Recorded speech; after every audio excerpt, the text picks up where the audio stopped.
A bordo de um helicóptero H-1 Esquilo, o 1º Batalhão de Aviação do Exército realizou a campanha de disparos do foguete nacional Skyfire.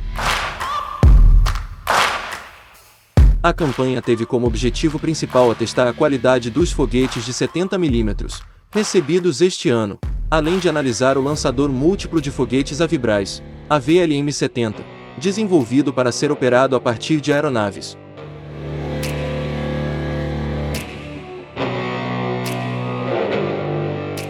O Skyfire 70 é um sistema de foguetes à terra de 70 mm, de última geração, de origem nacional e que foi desenvolvido pela Avibraz.